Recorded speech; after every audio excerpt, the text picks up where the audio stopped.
Glory be to Jesus Christ. Today we've read a powerful miracle account from chapter 9 of the Gospel of Mark.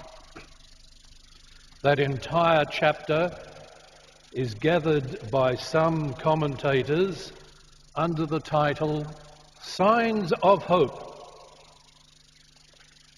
At the announcement of his forthcoming passion, death, and resurrection, the disciples are in complete shock.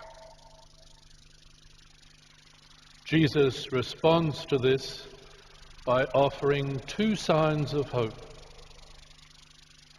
The first sign is the revelation of his glory in the Transfiguration, and secondly, his healing power for the boy possessed by an unclean spirit. It's this second sign which concerns us today and can be read in the light of the present coronavirus. The point of the story is to increase the disciples' and indeed the Father's faith. Originally, it was a miracle story, but it has been transformed by Mark into instruction for the disciples and for us. This narrative is in fact a paradigm of Christian faith. What might this have to do with the current pandemic?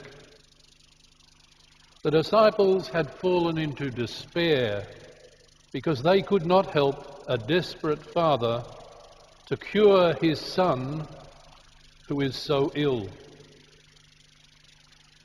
The illness, like in today's version of epilepsy, has a dramatic power to it. The disciples are flummoxed.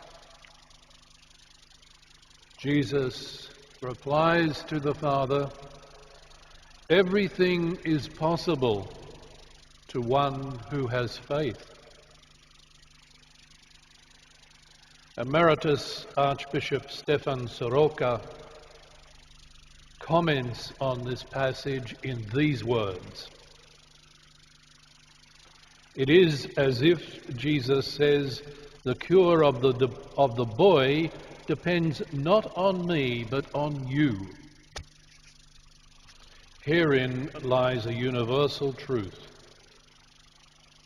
To approach anything in the spirit of hopelessness is to make it hopeless. To approach anything in the spirit of faith is to make it a possibility.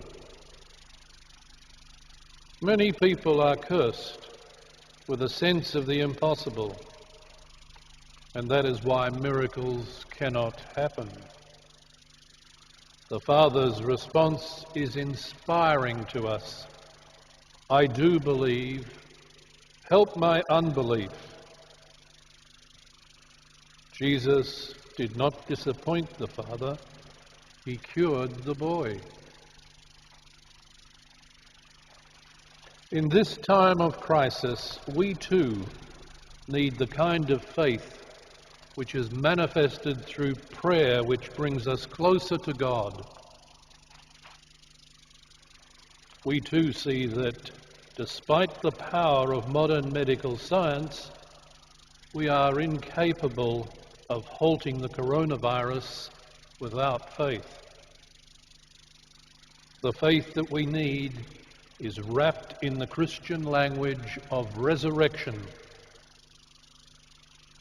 We need to hear that language in order to restore our faith and hope in Jesus, who is the Christ.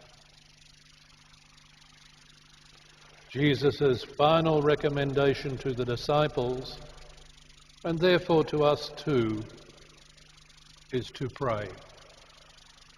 Prayer is the only thing that is strong enough to cast out this evil. Glory be to Jesus Christ.